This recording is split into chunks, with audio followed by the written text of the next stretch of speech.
Perlu keterlibatan industri untuk membentuk kompetensi yang sesuai dengan kebutuhan di industri atau dikenal dengan istilah link and match.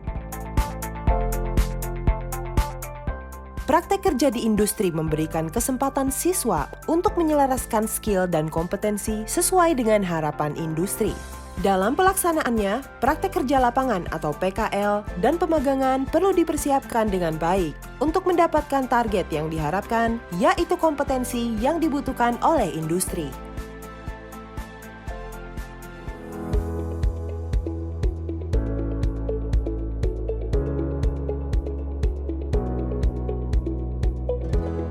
Pak Rudi, upaya dan program apa yang harus dilakukan dalam kaitan pengembangan sumber daya manusia agar sesuai dengan kebutuhan industri?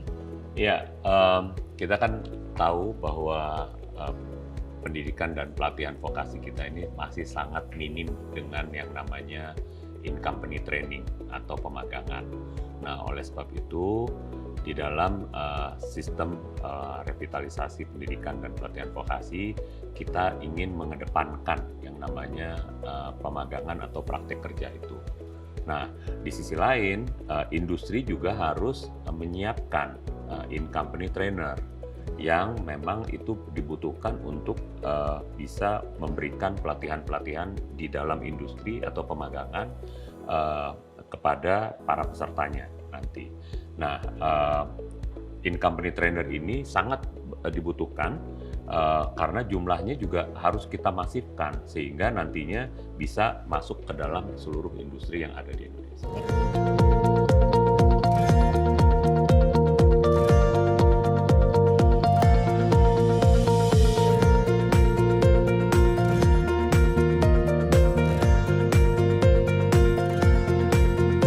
Perlunya dual system bagi perusahaan dan sekolah di sini sebagai link and match mengenai apa yang dibutuhkan oleh perusahaan dan apa yang harus disiapkan oleh sekolah.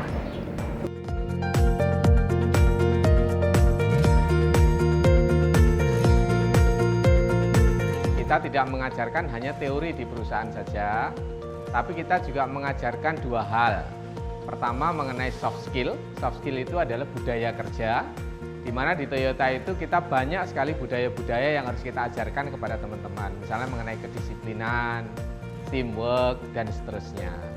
Kemudian yang kedua adalah hard skill. Hard skill sendiri adalah kita harus bicara mengenai kompetensi terhadap pekerjaan yang ada di lapangan. Dengan menggunakan sistem vokasi dengan masa 3 bulan waktu belajar, itu otomatis memberikan kesempatan untuk mempelajari apa yang nanti dibutuhkan pada saat mereka PKWT. Sehingga pada saat nanti dikontrak di PKWT, apa yang kita butuhkan atau skill yang kita butuhkan itu sudah sesuai dengan apa yang distandarkan di PT IGP ini.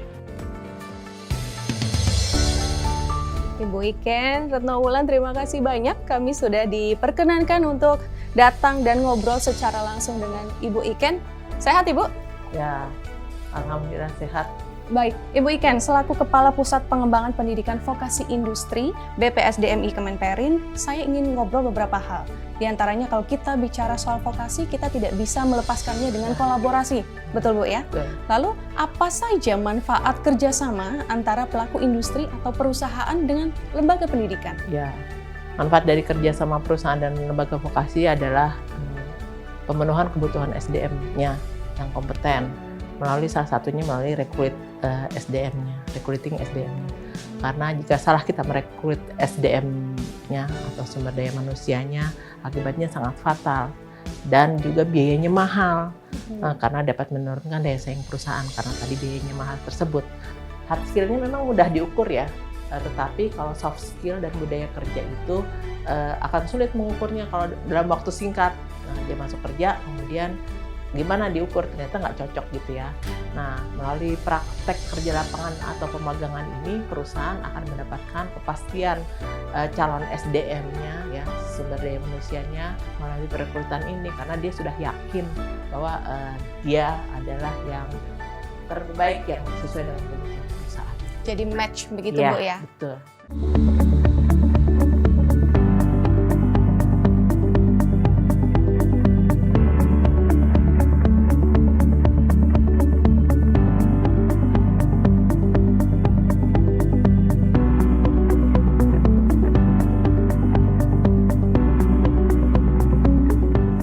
benefit trainer adalah tentunya program vokasi ini berjalan dengan baik dari mulai perencanaan, aktual aktivitas, implementasi di lapangan, dan hasil dari produksi atau efektivitas plan itu tersendiri.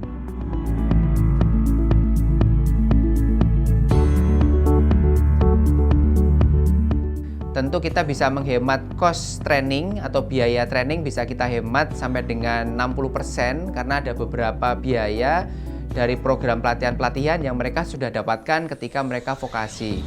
Sehingga biaya ini menjadi lebih optimal, efisiensi bisa kita dapatkan, mereka pun bisa menjadi lebih siap.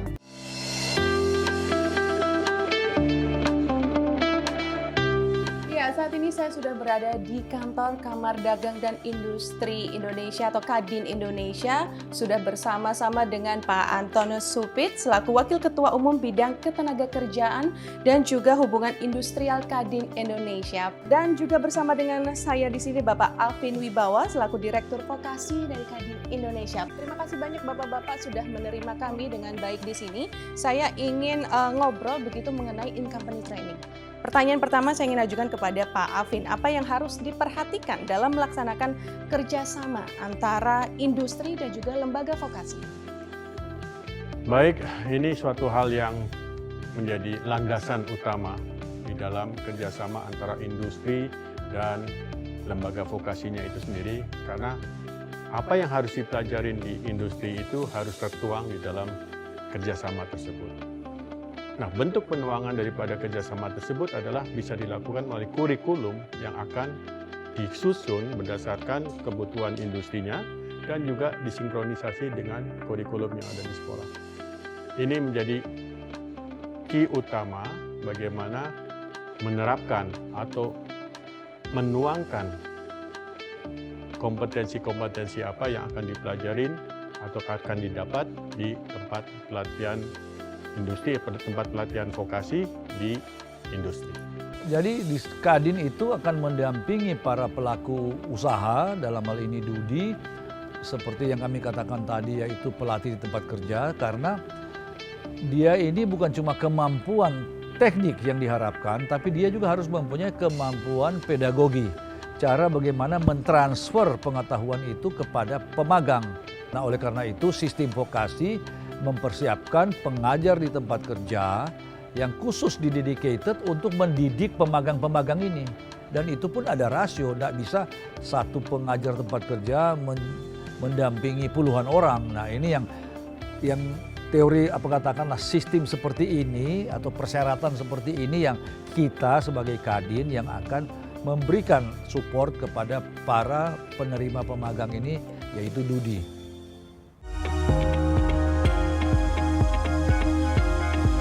Kerjasama perusahaan dan lembaga vokasi memastikan pembelajaran sesuai dengan teknologi yang ada di industri. Mereka belajar soft skill melalui budaya kerja dan hard skill dari sesi pelatihan di bengkel, workshop, ataupun line produksi. Saatnya kita bekerja sama dengan lembaga vokasi, SMK, Politeknik, BLK, dan LPK. Pastikan perusahaan memiliki pelatihan tempat kerja untuk memastikan kualitas kerjasama vokasi seperti sukses kami membangun negeri.